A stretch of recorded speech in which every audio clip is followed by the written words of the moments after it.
Hello दोस्तों, आज हम एक्सप्लेनेशन करने वाले हैं फिल्म जवान का, जिसके डायरेक्टर है एटली कुमार। तो दोस्तों, फिल्म की शुरुआत होती है एक जंगल से, जहाँ पे एक बच्चा और उसकी माँ होती है। इसी बीच वहाँ उस पानी में उन्हें एक जख्मी आदमी दिखाई देता है, जो कि एसआरके है, जिसका फिलहाल तो अभी तक नाम रिवील नहीं है। और वो बच्चा और उसकी माँ उसे एक जंगल के गाँव में ले जाते हैं और उस गाँव के लोग मिलकर इस आदमी का इलाज करते हैं। फिर हमें कुछ महीने बाद का सीन दिखाया जाता है, जहाँ पे उस गांव वाले लोग जश्न मना रहे थे। इसी बीच वहाँ पर कुछ लोग आकर इन गांव वालों पर अटैक कर देते हैं, लेकिन एसआरके इन लोगों को मारकर इन गांव वालों को बचा लेता है। तो सभी गांव वाले उससे बहुत खुश होते हैं, लेकिन यहाँ पर एसआरके अपनी याददाश्त खो चुका है और कहता है कि मैं कौन हूँ। इस पर एक छोटा बच्चा सामने आके उसे कहता है कि जब भी मैं बड़ा हो जाऊंगा तो पता करूंगा कि कौन हो आप, और ये मेरा वादा है आपसे। इसके बाद हमें 30 साल बाद का सीन दिखाया जाता है, जहाँ पे सुबह 6 बजे मुंबई मेट्रो स्टेशन का सीन दिखाया जाता है और एक एक करके सभी पैसेंजर्स उस ट्रेन में जाते हैं, जहाँ पे कुछ लड़कियों का इंट्रोडक्शन भी हमें दिखाया जाता है। इसके बाद हमें एक गाड़ी का एक्सीडेंट दिखाया जाता है, जिसमें एक लड़की होती है जो कि एक काली की बेटी है। अब एक काली कौन है ये हम आगे जानेंगे। तो गाड़ी का एक्सीडेंट हो जाने के कारण वो लड़की ट्रेन से जाने के लिए रेडी हो जाती है। अब हमें एसआरके का सीन दिखाया जाता है, लेकिन ये उस गाँव वाला एसआरके है या नहीं ये अभी तक क्लियर नहीं है। ट्रेन एकदम ठीक ठाक चल रही थी, इसी बीच कुछ लड़कियां इस ट्रेन को हाईजैक कर लेती है और अचानक से एक आदमी उनमें से एक लड़की को पकड़ लेता है और कहता है किसी को घबराने की जरूरत नहीं है, मैं पुलिस से हूँ। इसी बीच पट्टी से बंधा हुआ एसआरके धीरे धीरे उस पुलिस के पास आने लगता है और वो पुलिस वाला एसआरके से चिल्लाते हुए कहता है, बुड्ढे वहीं रुक जा। अब ये सुनकर एसआरके की सटक जाती है और उस पुलिस वाले को 2-4 लगा के कहता है, बुड्ढा होगा तेरा बाप। ये कहकर एसआरके उसे एक पट्टी से बांध देता है और एसआरके के साथ निगोशिएट करने के लिए नयनतारा को बुलाया जाता है, जिसका नाम है नर्मदा। और एसआरके एग्रीकल्चर मिनिस्टर को उसके साथ फोन पे बात करने के लिए मांग रखता है और नयनतारा एसआरके की मांग पूरी करने के लिए उसे बुलवाती है। और एसआरके उस मिनिस्टर से एक सवाल पूछता है 10281। इस पर वो मिनिस्टर कहता है, ये कैसा सवाल है।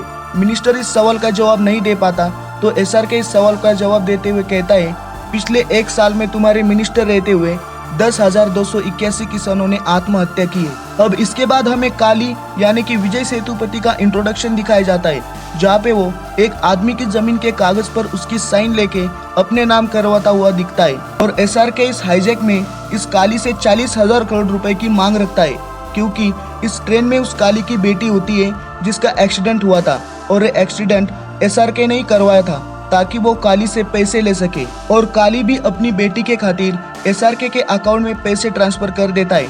फिर एसआरके उस ट्रेन की हाईजैक को बंद करके वहां से चला जाता है। अब इसके बाद काली अपनी बेटी से मिलता है और उसकी बेटी उसे कहती है उसने आपके लिए एक मैसेज छोड़ा है, जो कि होता है विक्रम राठौड़, जिसे सुनने के बाद काली हैरान हो जाता है। अब हमें पता चलता है कि एसआरके के साथ जो लड़कियां थी वो सभी एक जेल के क्रिमिनल्स थे और एसआरके उस जेल का जेलर, जिसका नाम है आजाद। अब हमें ये पता चल गया है कि जिस एसआरके ने ट्रेन हाईजैक किया था उसका नाम है आजाद। तो इसका मतलब ये हुआ 30 साल पहले उस जंगल में जो एसआरके था उसका नाम है विक्रम राठौड़। आजाद नाम का जो एसआरके है वो इस जेल में रहने वाली सभी औरतों को अपनी बहन जैसा मानता है और यहाँ पर अब जिंदा बंदा सॉन्ग स्टार्ट होता है। अब इसके बाद हमें एक छोटी बच्ची का सीन दिखाया जाता है, जहाँ पे वो आजाद को अपना पापा मानती है और ये बच्ची नयनतारा यानी कि नर्मदा की बेटी होती है। और अब यहाँ पर एसआरके और नयनतारा शादी के लिए मान जाते हैं। तो यहाँ पर फिर से एक सॉन्ग स्टार्ट होता है। इसके बाद आजाद के अगले टारगेट का सीन दिखाया जाता है, जो कि एक नेता है और सरकारी अस्पताल की तारीफें करते हुए भाषण करते दिखता है। लेकिन असल में उस सरकारी अस्पताल की क्या हालत है ये हमें इस फिल्म में दिखाया जाता है और ये बात सारी जनता को पता चले, इसीलिए एसआरके इस आदमी को शूट करता है, जिसके बाद इसे उसी सरकारी अस्पताल में ले जाता है जिसमें ऑक्सीजन के कमी के कारण 57 बच्चों की मौत हुई थी। एसआरके लोगों को यहाँ ये दिखाना चाहता है कि कैसे सरकारी अस्पताल में गैर गुजरे तरीके से इलाज किया जाता है और एसआरके इस आदमी को टारगेट करके सभी सरकारी अस्पताल में वो चीजों की मांग रखता है जो कि इन अस्पतालों को जरूरत थी। अब सरकार एसआरके की इस रखी हुई मांग को पूरी करती है और 5 घंटे के अंदर सभी सरकारी अस्पताल में वो चीजें पहुँच की जाती है, जिसके बाद नर्मदा अपने ऑफिसर्स के साथ एसआरके पर अटैक करती है, पर एसआरके बड़ी ही चालाकी से वहां से भाग जाता है। पर नर्मदा के हाथ एसआरके का वो मास्क लगता है जिसमें आंखों के कुछ बाल थे,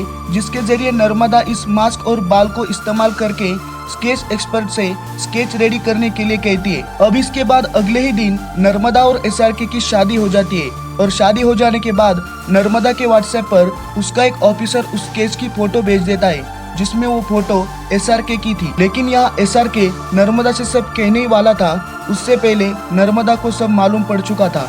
इसी बीच काली के आदमी नर्मदा के घर पर अटैक कर देते हैं और एसआरके और नर्मदा को किडनैप कर लेते हैं। किडनैप करने के बाद काली के आदमी एसआरके को बहुत ही बुरे तरीके से मारने लगते हैं। इसी बीच एंट्री होती है एक और एसआरके की। तो दोस्तों अब यहाँ पर हो जाता है इंटरवल।